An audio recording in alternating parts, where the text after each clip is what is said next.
Iran Israel के cease fire को बाजार की सलामी। निफ्टी 250 पॉइंट चढ़कर 25,200 के ऊपर। बैंक निफ्टी भी 550 पॉइंट दौड़ा।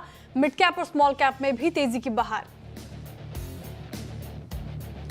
आज के बिग स्टॉक्स और स्पॉटलाइट का हर तरफ जलवा। क्रूड में तगड़ी गिरावट से 3 से 4% भागे एचपीसीएल, बीपीसीएल और आईओसी। साथ ही इंडिगो ने भरी ऊंची उड़ान, करीब 4% दौड़ा शेयर। उधर एसबीआई में भी करीबन 1.5% की तेजी।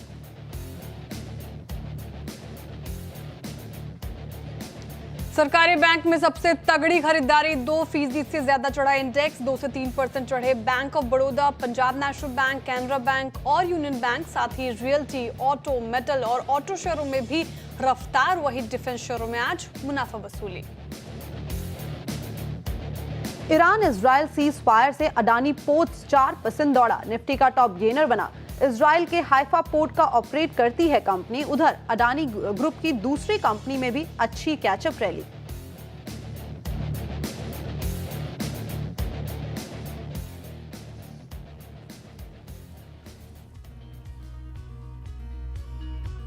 नमस्कार, सीएनबीसी आवाज मोतीलाल ओसवाल लाइव स्टूडियो में आप सभी का स्वागत है। आप देख रहे हैं ट्रेडर्स हॉटलाइन। मैं हूं आपके साथ श्रेया ठाकुर। मेरे साथ मौजूद है मेरे सहयोगी कंचन नौटियाल और आज के मेहमान मार्केट एक्सपर्ट आशीष बहेती जी, जो अगले आधे घंटे आपके सवालों के जवाब देंगे।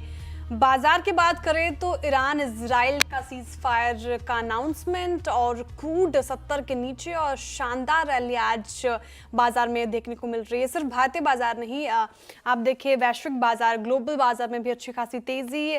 Market at days high. Nifty की बात करें तो 255 अंकों की बढ़ोतरी और 25,250 के ऊपर आपको मार्केट 25 इनफैक्ट के लेवल पर कारोबार करता हुआ नजर आएगा। बैंक निफ्टी में भी शानदार रैली, 540 अंकों से ज्यादा की बढ़ोतरी। यहाँ पर 56,602 के लेवल पर काम कर रहा है। सेक्टर स्पेसिफिक बात करें तो चौतरफा खरीदारी आज हमें देखने को मिल रही है। मिड कैप और स्मॉल कैप में भी रैली है, तो ब्रेथ आपको शानदार दिखेगी। तो ये हम भी एक्सपेक्ट कर रहे थे। जिस तरीके से खराब खबर पे भी बाजार उतना नहीं रिएक्ट कर रहा था, तो एक्सपेक्टेशंस थी और सीज फायर का अनाउंसमेंट कहीं ना कहीं बाजार के सेंटिमेंट को और बूस्ट किया है। लेकिन सवाल अब ये यहाँ से कि ये तेजी कितनी टिकाऊ है और यहाँ से हम लेवल्स एक्सपेक्ट कर सकते हैं कि नहीं। 25,250 का लेवल कितना इंपॉर्टेंट, सब पे बातचीत करेंगे और आपके सवाल भी लेंगे। आशीष जी, गुड मॉर्निंग, स्वागत है आपका कार्यक्रम में। सबसे पहले तो इस तेजी को कैसे देख रहे हैं? रिसेंट डेवलपमेंट जो हुआ उस पर आपकी राय, साथ ही अब कौन सा लेवल इंपॉर्टेंट है जो वॉच करेंगे ट्रेडर्स, और अब निफ्टी और बैंक निफ्टी पे क्या स्ट्रैटेजी? गुड मॉर्निंग श्रेया जी, गुड मॉर्निग कंचन जी, गुड मॉर्निंग एवरीवन। श्रेया जी देखिए, अब यहाँ से हमारा जो पोजिशनली अप्रोच है निफ्टी में, ट्रेडिंग पर्सपेक्टिव से नहीं, लेकिन हमें लग रहा है कि थोड़े से बड़े लॉन्ग टर्म टारगेट्स के लिए निफ्टी में यहाँ से ट्रेडिंग पोजीशन बनानी चाहिए। जो स्टॉप लॉस मेंटेन करना है वो 24,950 के करीब का एक एसएल मेंटेन करे। ऊपर में हमें लगता है जो फर्स्ट निफ्टी का जोन देखने मिल सकता है वो 25,900, और अगर वो सरपास होता है तो शायद ऑल टाइम हाई जो कि 26,200 प्लस के टारगेट्स देखने मिल सकते हैं। बैंक निफ्टी में बात करें तो यहाँ स्ट्रेंथ ज्यादा बनी हुई है, और जिस हिसाब से बैंक निफ्टी प्लेस्ड है हमें लगता है वेल प्लेस्ड है अभी शायद इसी हफ्ते में अपने ऑल टाइम हाई को सरपास करने के लिए। तो यहाँ पे भी जो स्टॉप लॉस मेंटेन करना है वो 56,200 का एसएल मेंटेन करे। ऊपर में हमें लगता है इसमें 57,500 और 58,000 तक के टारगेट्स देखने मिल सकते हैं। ओके, तो ये थी ओवरऑल राय मार्केट इस टाइम पे किस तरीके से दिखाई दे रहा है। निफ्टी, बैंक निफ्टी के क्या लेवल्स हैं जो इस टाइम पे आपको वॉच आउट करके चलने चाहिए। चलिए सबसे पहले वो नंबर आपकी स्क्रीन के ऊपर लेके आते हैं जिसके थ्रू आप और हम कनेक्ट हो सकते हैं। वो नंबर व्हाट्सएप का आपकी स्क्रीन पे जल्द ही आएगा। और इसके अलावा हमारे जितने भी सोशल मीडिया प्लेटफॉर्म्स हैं वहाँ पे आप हमें मैसेज कर सकते हैं, श्रेया को टैग कर सकते हैं, मुझे टैग कर सकते हैं और सीएनबीसी आवाज को टैग करके अपना कोई भी पोर्टफोलियो रिलेटेड सवाल पूछ सकते हैं। चलिए देखते हैं कि जो पहले दर्शक हैं वो कहां से जुड़े हैं। गुरुग्राम से चरण सिंह जी हमारे साथ जुड़े हैं। Charan Singh ji, good morning. Good morning madam ji. जी, आपका सवाल? सवाल दो है मैडम, एक तो वीआईपी इंडस्ट्रीज पे है और एक मनक्षया लिमिटेड पे है। ओके। मनक्षया लिमिटेड ले रखे मैंने 134 पे, 150 क्वांटिटी है। एक बार बाइंग प्राइस फिर से बताएंगे प्लीज। 134 के अकॉर्डिंग है 134 रुपया। ठीक है, 134 रुपए। और VIP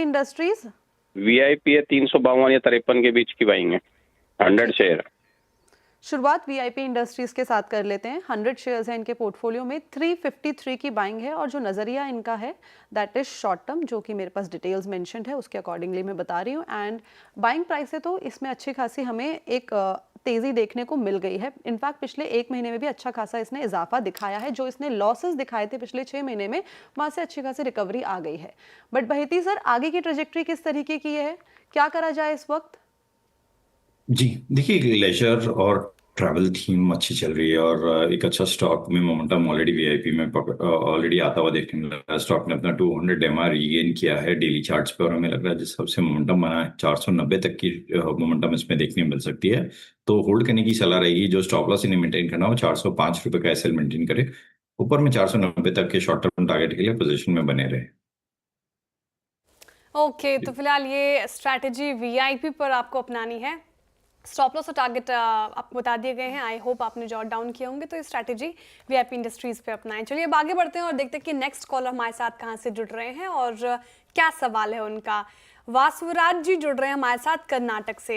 वासवराज ji, good morning. Good morning madam, good morning. जी सर, मैडम सवाल आप। मैडम मेरे पास आरसीएफ का 80 शेयर्स था, 180 एवरेज प्राइस है। मैं वो उसको अभी 1 साल से होल्ड कर रहा हूँ। अभी 1 साल रुक सकता हूँ मैं? ठीक है, उसका टारगेट और स्टॉप लॉस चाहिए था। ठीक है, 1 साल और रुक सकते हैं। तो लंबी अवधि के लिहाज से आपने स्टॉक ले रखा है। 2.5% की तेजी आज भी देखने को मिल रही है। इनफैक्ट क्योंकि चौतरफा खरीदारी है बाजार में, तो केमिकल स्टॉक्स आज भी चढ़ रहे हैं। आप आरती इंडस्ट्रीज देख लीजिए, एसआरएफ, नवीन फ्लोरिन, सभी में खरीदारी। और राष्ट्रीय केमिकल्स एंड फर्टिलाइजर की ही बात करूं तो फिलहाल 1 महीने में इसने मामूली रिटर्न दिया है और 6 महीने के लिहाज से नेगेटिव रिटर्न ही हाथ लगा है। कैसे प्ले करें आरसीएफ को? आशीष जी लॉन्ग टर्म के लिहाज से पूछ रहे हैं, लॉस में है। हालांकि 22 रुपये प्रति शेयर का ही लॉस है, लेकिन लॉस तो है। अब करना क्या चाहिए? क्या लग रहा है आपको? 1 साल के लिहाज से होल्ड कर सकते हैं या फिर लॉस बुक करके कोई बेटर काउंटर में शिफ्ट किया जाए? जी देखिए, अच्छे मानसून से हमने हमेशा देखा है कि सेकेंड एंड थर्ड क्वार्टर में मोस्टली जो फाइनेंशियल क्वार्टर्स रहते हैं उसमें फर्टिलाइजर स्टॉक्स में एक अच्छा मोमेंटम बनता है। चार्टिकली भी बहुत अच्छा एक ब्रेकआउट स्टॉक में मिला है और जिस हिसाब से स्टॉक ने 150 का जो जोन है उसे बहुत अच्छे से होल्ड किया है, वो इम्प्रेसिव है। हमें लग रहा है शॉर्ट टर्म में इसमें 185 तक का जोन देखने मिल सकता है और अगर वो सरपास हुआ तो शायद इसमें 250 तक की जोन इजीली देखने मिल सकती है। तो होल्ड करें स्टॉक को 185 के फर्स्ट टारगेट के लिए। जो स्टॉप लॉस इन्हें मेंटेन करना चाहिए वो 145 का एसएल मेंटेन करे। ओके, तो ये थी राय आरसीएफ पे क्या स्टॉप लॉस लगाना है, बहिती सर ने स्पेसिफिकली आपको बता दिया है। तो चलिए अब कुछ और टॉपिक्स पे बात करते हैं। जैसे कि आज से ग्लोब सिविल प्रोजेक्ट्स का आईपीओ जो है वो खुलने वाला है। तो क्या है कंपनी का बिजनेस एग्जैक्टली और क्या है आगे की जो स्ट्रैटेजी कंपनी की, उस चर्चा के लिए हमारे साथ जुड़ रहे हैं कंपनी के चेयरमैन और साथ ही साथ whole time director Ved Prakash Khurana ji. First of all sir, good morning. Good morning, नमस्कार। नमस्कार, स्वागत है सर आपका शो में। और सबसे पहला सवाल जो मैं आपसे पूछना चाहूंगी कि आईपीओ यानी कि फंड्स कंपनी जो है वो रेस करने वाली है, इस फंड का जो इस्तेमाल है कंपनी किस तरीके से करने के बारे में सोच रही है? वर्किंग कैपिटल है मैक्सिमम तो इसमें, और उसके बाद कुछ कैपेक्स है जो मशीनरी वगैरह खरीदने के लिए है, बाकी थोड़ा सा जनरल उसके लिए है। जी बिल्कुल। सर श्रेया बात कर रही हूँ, गुड मॉर्निंग। मैं जानना चाहूँगी कि एबिटा मार्जिन क्या है प्रोजेक्ट्स की, साथ ही अगर आप बात करें तो कारोबार क्या करना चाह रहे हैं और इस पे नहीं सर, सवाल ये कि मार्जिन को लेकर क्या इम्प्रूवमेंट का स्कोप आप देख रहे हैं कि नहीं, और क्या बेटर कॉस्ट कंट्रोल या एग्जीक्यूशन एफिशिएंसी मार्जिन को लेकर है कि नहीं आपके? नहीं देखिए मैडम, अभी तक जो हमारा चल रहा था काम बैंकों से और उससे चल रहा था, अब आईपीओ आने के बाद देखो हमारा क्या होगा, साइज एकदम से डिफरेंट हो जाएगा। जैसे अभी हमें क्या होता था कि हम लोग 650 करोड़ तक उसमें सीपीडब्ल्यूडी में रजिस्टर्ड हैं और हम बिड कर सकते हैं, लेकिन उसमें कहीं कहीं इशू आता था हमारा छोटा सा अपना नेटवर्थ का। नेटवर्थ हमारी अभी 100 करोड़ है, जैसे ही हमारा आईपीओ आएगा तो हमारी नेटवर्थ 220 करोड़ हो जाएगी। तो अलग अलग टेंडर्स में अलग अलग मांगी जाती है, तो इससे हम पहले अभी तक हमारा प्राइस बैंड आप देखोगे कि 100, 150, 200 करोड़ तक हमने किया है। एक बड़ा काम जो हम कर रहे हैं वो 327 करोड़ का है। लेकिन जैसे ही हमारी नेटवर्थ बढ़ेगी तो हमारे को और बूस्ट मिलेगा और हम बड़े काम करेंगे। बड़े काम करने से उसमें प्रॉफिटेबिलिटी भी बढ़ती है, आपको पता है। और समय जो सरकार देती है 18 से 30 महीने का जो देती है सभी प्रोजेक्ट में, 100 करोड़ में भी देती है, 500 करोड़ में भी देती है, और उसमें हमें पूरा भी करना पड़ता है वो, और पूरा हम कर भी देंगे उसको। तो इसीलिए हमें आईपीओ आने से ये बेनिफिट होगा। ओके, तो ये समझ में आ गया है कि मार्जिन्स और ये सारी की सारी स्ट्रैटेजी किस तरीके से कंपनी अपनाएगी। लेकिन सर अगर इस टाइम पे हम ऑर्डर बुक की बात करें तो उसमें आपका किस तरीके का ब्रेकअप है, और अगर हम बात करें पर्टिकुलरली सेगमेंट जिसमें आप ऑपरेट करते हैं? मैडम देखो, ज्यादातर हमारे काम जो है इंस्टीट्यूशनल हैं, और कोशिश हमारी ये रहती है कि आप भी देखोगे हमारा जो साइज है वो ज्यादातर हमारा जो क्रेडिट आ रहा है सारा इन्हीं अपना प्रोजेक्ट से ही आ रहा है, जो हमारे आईआईटी हैं, आईएम्स हैं। और हम बेसिकली ध्यान रखते हैं कि हम सेंट्रल गवर्नमेंट फंडिंग काम को ज्यादा पकड़ते हैं, जिसमें कि बजट की कोई दिक्कत नहीं आती। और इसमें क्या होता है, बजट में एक दो तरह के काम होते हैं, एक बजटरी होते हैं, एक डिपॉजिट होते हैं। जो डिपॉजिट होते हैं 100% उसमें हमारे को पैसा पहले हमारे जो सीपीडब्ल्यूडी को या एनबीसीसी जिसके साथ भी हम काम करते हैं उनको मिल जाता है। तो फंडिंग की उसमें हमारे को दिक्कत बहुत कम होती है। और बाकी तो इंस्टीट्यूशनल आपको पता ही है कि ये हमारा एक पैशन है कि हम इंस्टीट्यूट ही करें ज्यादा से ज्यादा। आप देखोगे IIT, IIMs, hospitals, ample hospital हमने किए हैं, medical college Tanda, medical college Chandigarh, medical college Aligarh. आप हमारी लिस्ट देखेंगे तो उसमें आपको ज्यादातर आईआईटी गांधीनगर भी, आईआईटी भी हमने 3 किए हैं। दिल्ली आईआईटी में सबसे पहले 2004 में काम किया था हमने, तो हम ज्यादातर उसी पे एम्फेसाइज करते हैं। ओके, और वेद सारे प्रकाश जी क्लोज कैंपस होते हैं, उसमें हमारे को बड़ा फायदा मिलता है सिक्योरिटी का और चीजों का, और खुद को भी अच्छा लगता है कि भी जो हम ये काम कर रहे हैं this is not for 10 year 20 year, ये तो डिकेड्स है। हमारे बच्चे, हमारे बच्चों के बच्चे सभी इसमें पढ़ने भी आएंगे, तो हमें बहुत खुशी होती है इस तरह के काम जो हमें मिलते हैं। बिल्कुल बिल्कुल वेद प्रकाश जी, सवाल भी मेरे ऐसे से था, हालांकि आपने थोड़ा जिक्र भी किया, लेकिन आगे का प्लान क्या है आपकी कंपनी का? कोई नए सेक्टर या ज्योग्राफीज या टेक्नोलॉजीज के ऊपर फोकस करे? 2-3 साल से अगर मैं पूछूं तो स्ट्रेटेजिक विजन क्या होगा आपका? देखिए, एक तो अभी भी हम ओपन है पूरे देश में काम करने के लिए, लेकिन सिर्फ एक थोड़े से चूजी हम ये है कि सेंट्रल गवर्नमेंट फंडिंग और सेंट्रल गवर्नमेंट के काम हमें मिले, तो उससे बड़ी मतलब एक दिक्कत कम होती है उसमें। और जब हमारा साइज बड़ा हो जाएगा तो हमारे लिए बहुत अपॉर्चुनिटी है। आप देख रहे हो कि 2047 का जो मोदी जी का एक विजन है, और उस तक तो देखो रोटी कपड़ा और मकान एक ऐसी चीज है जो हमारे देश में हमेशा चलती रहेगी। तो ये हमारा विजन है कि इस पैसा आने के बाद हम लोगों का साइज बड़ा होगा, एबिटा मार्जिन भी बढ़ेगा, सब कुछ बढ़ेगा, और हमारे साथ साथ हमारी कंपनी के साथ साथ हमारे शेयर होल्डर भी ग्रो करेंगे। तो उससे ज्यादा खुशी नहीं हो सकती हमें कुछ भी। जी, thank you so much Ved sir हमारे साथ जुड़ने के लिए और कंपनी के बारे में इन डेप्थ बताने के लिए। साथ ही साथ wish you all the best. हम चाहते हैं कि आपकी जो बाजार के अंदर लिस्टिंग हो वो दमदार हो। Thank you so much for joining us today. Thank you so much. Thank you ji, thank you so much sir. तो चलिए अब चलते हैं सोशल मीडिया प्लेटफॉर्म के पास और देखते हैं कि वहाँ पे क्या सवाल आए हैं, क्या हमारे जो व्यूअर्स हैं इस टाइम पे पूछना चाह रहे हैं। बहेती सर, एक सवाल आया है कुंवर जी का। इनके पास CDSL के करीबन 45 शेयर्स हैं और जो बाइंग प्राइस है दैट इज अराउंड 1536 रुपीज़। हमने देखा था रिसेंटली कि जो कैपिटल मार्केट के स्टॉक्स है वहाँ पे एक शानदार रैली देखने को मिली थी, लेकिन अब क्या करना चाहिए? आगे की ट्रेजेक्ट्री किस तरीके की दिखाई दे रही है? बिकॉज बाइंग प्राइस से हमें अच्छे खासे यहाँ पे गेन देखने को मिल गए हैं, क्या करें? जी देखिए, रैली कंटिन्यू है और हमें लग रहा है स्टॉक वेल पेस्ड है अपने ऑल टाइम हाई भी निकालने के लिए, जो कि ऑल टाइम हाई थोड़ा सा ऊपर है, ऑलमोस्ट 2000 के आसपास में ऑल टाइम है। 1990 का जो जोन था वो ऑल टाइम हाई था। मुझे लग रहा है स्टॉक वेल पेस्ड है वहां तक का मोमेंटम दिखाने के लिए। तो पहला जो टारगेट रहेगा इसका 1850 और दूसरा 2000 के टारगेट के लिए इस पोजिशन में बनी रहे। जो स्टॉप लॉस इन्हें मेंटेन करना चाहिए वो 1700 का सेल मेंटेन करे इसमें। ओके, CDSL पे फिलहाल ये रणनीति आप अपनाएं, स्ट्रैटेजी अपनाएं। शानदार रैली डे हाई के आसपास कामकाज करता हुआ नजर आएगा आपको। चलिए अब कुछ और कॉलर्स नहीं व्यूअर्स के साथ जुड़ा जाए, जहाँ पे बहुत सारे सवाल आ रहे हैं। एक SBI कार्ड आज शो फोकस में डेटा आई, एक बार रखते हैं आपके स्क्रीन पर। क्या एक्शन, अच्छी खासी तेज़ी देखने को मिल रही है। हालांकि अगर आप बात करें SBI कार्ड की तो डे हाई के आसपास ही कारोबार करता हुआ नजर आएगा। 976 के लेवल पर 2% से ज़्यादा की तेज़ी। डेटा आए और डेटा अच्छे थे, सभी पैमाने पर अच्छा खासा इसने प्रदर्शन दिखाया है और अब पीयर्स के मुकाबले एसबीआई कार्ड बेटर प्रदर्शन दिखाने में कामयाब रहा है। हालांकि मंथ ऑन बेसिस पे थोड़ा डेटा निराशाजनक था, लेकिन सभी ब्रोकरेजेस का भी मानना है कि आगे चलकर कंपनी ज़्यादा बेहतर प्रदर्शन दिखा सकती है। आपका क्या मानना है आशीष जी, एसबीआई कार्ड में दमखम दिख रहा है? अगर किसी के पास नहीं है तो वो लेने का सोचे, अगर हाँ तो कौन सा लेवल्स इंपॉर्टेंट होंगे? जी देखिए, पिछले हफ्ते थोड़ी सी गिरावट थी एसबीआई कार्ड में, 6.6% स्टॉक गिर चुका था। इस हफ्ते अच्छा मोमेंटम बन रहा है स्टॉक में। ऑलरेडी इस वीकली कैंडल में 3% का मोमेंटम बना है और हमें लग रहा है स्टॉक वेल प्लेस्ड है 1040 तक का जोन दिखाने के लिए। लेकिन उसके लिए से 1000 का जो ब्रेकआउट है उसे क्रॉस करके सस्टेन करना चाहिए। तो इन लेवल्स पे खरीदारी की सलाह रहेगी। जो फर्स्ट टारगेट रहेंगे वो 997 के रहेंगे और अगर वो सरपास होते हैं तो फिर इसमें 1040 तक का जोन देखने मिल सकता है। जो स्टॉप लॉस मेंटेन करना चाहिए वो 950 का एसएल मेंटेन करें। ओके, तो ये थी राय एसबीआई कार्ड पर। बहेती सर, एक स्टॉक है ग्लैंड फार्मास्यूटिकल, विश्वास जी का इसके ऊपर सवाल आया है।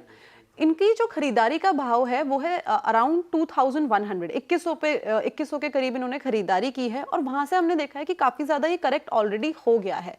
हालांकि ये जो हमने खरीदारी का भाव अभी इनका देखा वो अपने हायर साइड में ही, और अगर इस टाइम पे देखें आज इसमें 2% का इजाफा देखने को मिल रहा है, बिकॉज आज ये खबरों में भी बना हुआ है जो इनका विशाखापट्टनम का जेएनपीसी यूनिट है उसको यूएस एफडीए से ईआईआर मिल गया है। तो उसके बाद ये हमें तेजी अच्छी खासी ग्लैंड फार्मास्यूटिकल में देखने को मिली है। अभी क्या करना चाहिए? क्या इन लेवल्स पे एवरेजिंग की सलाह है या थोड़े से और डाउन साइड का वेट किया जाए? जी देखिए, एवरेजिंग की तो सलाह नहीं रहेगी स्टॉक में, लेकिन पिछले अगर आप 8 से 10 हफ्तों का कैंडल स्टिक पैटर्न देखेंगे तो बहुत शानदार रैली मिली है और स्टॉक ने एक क्लीन 30% तक का मूव दिया है। 1400 से ऑलमोस्ट 1800 तक का जोन स्टॉक ने टच किया है और हमें लग रहा है कि ये रैली यहाँ से कंटिन्यू हो सकती है। जरूर थोड़ा सा पॉज रहेगा इस रैली में क्योंकि पिछले 7-8 हफ्तों के कैंडल्स कंटिन्यूसली हायर हाइज बना रहे, बट हमें लग रहा है स्टॉक वेल प्लेस्ड है 1950 तक का जोन दिखाने के लिए, 1950 तक का जोन दिखाने के लिए। तो होल्ड करें इस पोजीशन को। सिंस इनका व्यू थोड़ा सा mid term to long term का है तो यहाँ पे जो स्टॉप लॉस इन्हें मेंटेन करना चाहिए वो 1710 का एसएल मेंटेन करे। ऊपर में 1950 तक के टारगेट्स इन्हें देखने मिल सकते हैं। ओके, तो ये थी राय ग्लैंड फार्मास्यूटिकल पे, जहाँ पे आपको जो टारगेट्स देखने को मिल सकते हैं दैट इज अराउंड 1950 रुपीज। अगला सवाल है तीर्थ जी का वरुण बेवरेजेस के ऊपर। बहेती सर, इनका जो बाइंग प्राइस है दैट इज 449 और जो क्वांटिटी इनके पोर्टफोलियो में है दैट इज अराउंड 112। अभी अगर प्राइस देखें तो 462 के आसपास कारोबार करा है, यानी स्लाइटली हमें एक अपटिक देखने को मिल रहा है। क्या करना चाहिए यहाँ पे? स्टिक अराउंड किया जाए? जी देखिए, बहुत शानदार स्टॉक रहा था जब तक ये कैश में सेगमेंट में था। जब से एफएनओ में एंट्री हुई है थोड़ा सा प्रेशर जरूर देखने मिला और थोड़ा सा स्टॉक में ऊपर लेवल पे सेलिंग या प्रॉफिट टेकिंग देखने मिली है, बट हमें लग रहा है कि ये एक अपॉर्चुनिटी है और यहाँ से स्टॉक वापस रीबाउंड हो सकता है। तो एक काउंटर ट्रेड के हिसाब से में इसमें अभी हम बाइंग रिकमेंडेशन भी दे रहे हैं, बट इनका सिंस ऑलरेडी पोजीशन है तो होल्ड करने की सलाह रहेगी। इसमें हमें लग रहा है ऊपर में इसमें 490 तक का जोन देखने मिल सकता है इन्हें। जो स्टॉप लॉस इन्हें मेंटेन करना चाहिए वो 455 455 का एसएल मेंटेन करे। ओके, तो ये थी राय वरुण बेवरेजेस के ऊपर। तो चलिए, वक्त हो गया है एक छोटे से ब्रेक का, लेकिन आप कहीं मत जाइएगा। हमारे सोशल मीडिया प्लेटफॉर्म के थ्रू आप हमें सवाल जो भी है पोर्टफोलियो रिलेटेड वो भेज सकते हैं। Will be back after short break.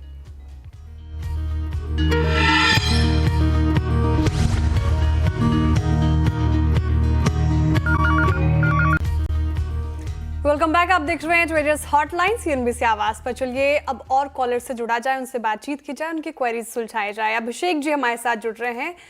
Abhishek ji कहाँ से बात कर रहे हैं sir? Good morning. Good morning, मैं एमपी से बात कर रहा हूँ मैडम।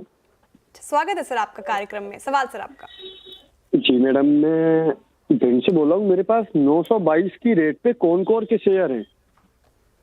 अच्छा, कौन 922 922 के रेट पे, ठीक है। लंबी अवधि का नजरिया आपका? लंबी अवधि मैडम 5 महीने तक मैं रख सकता हूँ, 5-6 महीने तक।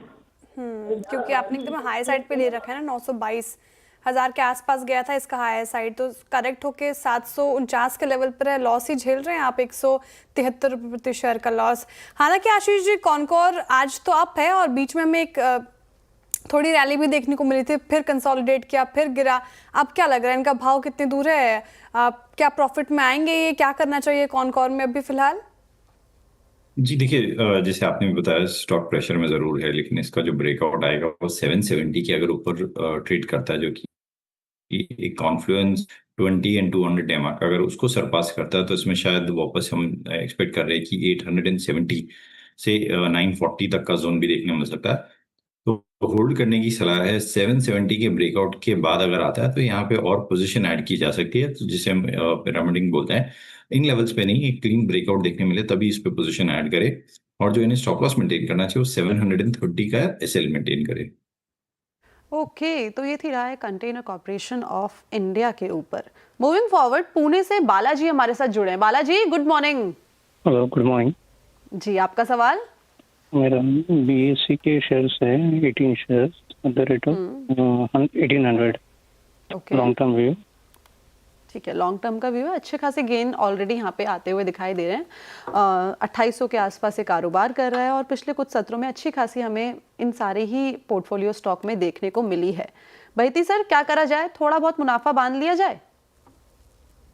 जी देखिए, एक बहुत अच्छे प्रॉफिट में ये बैठे हैं, और ओवरऑल हमारी सलाह वैसे तो बीएसई में अभी भी लॉन्ग टर्म में बने रहने की है, बट यहाँ पे हमारी सलाह रहेगी कि कम से कम 50% स्टॉक में ये अपना प्रॉफिट बुक करे, और बाकी जो 50% है उसमें होल्ड करे 3000 प्लस के टारगेट्स के लिए।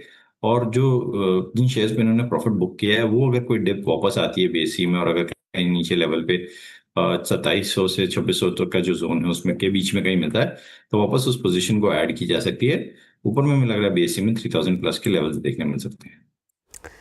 ओके, बीएसई में 3000 के लेवल्स देखने को मिल सकते हैं, एक्सपेक्टेड है, तो फिलहाल होल्ड करें। और शानदार पेडिग्री का स्टॉक, ये सभी कैपिटल मार्केट स्टॉक्स में आप देखें तो अच्छी खासी रैली हमें देखने को मिल रही है। चलिए कुछ और व्यूअर्स से इंटरेक्ट करते हैं, उनके सवाल लेते हैं। एक्स पर बहुत सारे सवाल आए हैं और एक आईआरएफसी पे था, हालांकि नाम मैं शायद उनका भूल गई। आईआरएफसी पे पूछ रहे थे, जिस तरीके से रैली पूरे आप देखें रेलवे स्टॉक्स में हमें देखने को मिली है, तीतागढ़ रेलवे, आईआरएफसी, आरवीएनएल सभी में तेजी, और वायदा के टॉप गेनर में शामिल तीतागढ़। क्या करना चाहिए आशीष जी आईआरएफसी में? हालांकि एक महीने में तो नेगेटिव रिटर्न दिया है इसने, लेकिन 5 दिनों में भी एक ठीक ठाक रैली और अप डाउन तो करता ही रहता है। क्या स्ट्रैटेजी अपनाई यहाँ पे ये? जी देखिए, most of the railway stocks पिछले 1.5-2 महीने से कोई रिटर्न नहीं दे रहे हैं, लेकिन हमें लग रहा है कि अब जिस हिसाब से ओवरऑल ग्लोबल समीकरण सुधरते हुए देखने मिलेंगे, तो जो डोमेस्टिक सेंट्रिक कंपनीज है उनमें वापस बाइंग लौटेगी, और यहाँ पे एक वैल्यू मोमेंटम चेज किया जाएगा। तो यहाँ पे आईआरएफसी में होल्ड करने की सलाह है। जो स्टॉप लॉस इन्हें मेंटेन करना चाहिए वो 130 का एसएल मेंटेन करे। ऊपर में हमें लगता है आईआरएफसी में वापस 165 तक का जोन उन्हें देखने मिल सकता है। ओके, 165 का जोन आईआरएफसी में देखने को मिल सकता है। और ये सवाल लक्ष्य जी का है, क्योंकि हम रेलवे स्टॉक्स डिस्कस ही कर रहे हैं। आशीष जी, एक और सवाल ले लेते हैं। लक्ष्य जी ही पूछ रहे हैं, तीतागढ़ पे ही पूछ रहे हैं, और जिस तरीके से इसने पिछले कुछ सत्रों में हमें ठीक ठाक रैली दिखाई है, यहाँ पर क्या स्ट्रैटेजी अपनाएं? क्या ये भी होल्ड किया जा सकता है फिलहाल? जी देखिए, टीटागढ़ में भी होल्ड करने की सलाह है। सेटअप स्ट्रांग बन रहा है, और ये स्टॉक तो स्ट्रेंथ दिखा रहा है कंपेयर टू बाकी रेलवे स्टॉक्स में से। तो हमें लग रहा है कि यहाँ पे इन्हें 1100 तक का जोन देखने मिल सकता है। तो होल्ड करे पोजीशन को। जो स्टॉप लॉस मेंटेन करना चाहिए ना, वो 870 का एसएल मेंटेन करे। ओके, तो ये थी राय टीटागढ़ रेल सिस्टम में। साथ में आपकी स्क्रीन पे एक ब्रेकिंग न्यूज़ चल रही है। ट्रंप ने ट्रूथ सोशल पे बोल दिया है कि ईरान इजराइल सीज फायर अब जो है लागू हो चुकी है, और अपील की है दोनों ही देशों से कि इसका उल्लंघन ना करें। अब लेट्स सी कि किस तरीके से चीज़ें जो है वो टर्न अराउंड हमें होती हुई दिखाई देती है। मूविंग फॉरवर्ड, अब सवाल लेते हैं। एक राहुल जी का सवाल आया है ट्विटर एक्स प्लेटफॉर्म पे, मजगांव डॉक पे। भैती सर, इनके पास 72 शेयर्स हैं मजगांव डॉक के। जो खरीदारी का भाव है वो है करीबन 2680 रुपीज़ का। क्या करना चाहिए मजगांव में? डिफेंस शेयर काफ़ी लंबे टाइम से बज़ में बने हुए हैं। दो आज थोड़ी बहुत प्रॉफिट बुकिंग देखने को मिली है, लेकिन काफ़ी लंबे टाइम से इसने अच्छी खासी रैली भी दिखाई है। क्या करना चाहिए? जी देखिए, आज जरूर थोड़ा सा पॉज डे बना है डिफेंस में, बट वन वे रैली हमने देखी थी मज़गांव डॉक और बाकी सारे स्टॉक्स में। और जो स्टॉक्स 1000 से ऑलमोस्ट जो रैली स्टार्ट हुई थी वो 3000 प्लस तक का, इनफैक्ट 3600 प्लस तक के जोन्स दिखाए थे। तो रैली कंटिन्यू है यहाँ पर, बट हमें लग रहा है कि शायद अभी एक हफ्ते तक इनमें जिसमें थोड़ा सा प्रॉफिट टेकिंग या कंसोलिडेशन देखने मिल सकता है। तो होल्ड करे पोजीशन को, जो स्टॉप लॉस इन्हें मेंटेन करना चाहिए वो 3200 का एसएल मेंटेन करे। ऊपर में हमें लगता है इसमें वापस 3500 तक का जोन देखने मिल सकता है। ओके, तो ये थी राय मजगांव डॉक में, और हो सकता है कि आगे चल के हमें 3500 तक के लक्ष्य जो हैं वो देखने को मिले। भाईती sir, thank you so much हमारे साथ जुड़ने के लिए, बढ़िया जानकारी शेयर करने के लिए। Thanks a lot for joining us today. Thank you very much. तो चलिए ट्रेडर्स हॉटलाइन को अब यहीं पे रैप अप करते हैं, लेकिन आप कहीं मत जाइएगा, जुड़े रहिए श्रेया के साथ खिलाड़ी नंबर 1 में, और मैं आपके साथ जुड़ी रहूंगी अपने सोशल मीडिया प्लेटफॉर्म के थ्रू। धन्यवाद।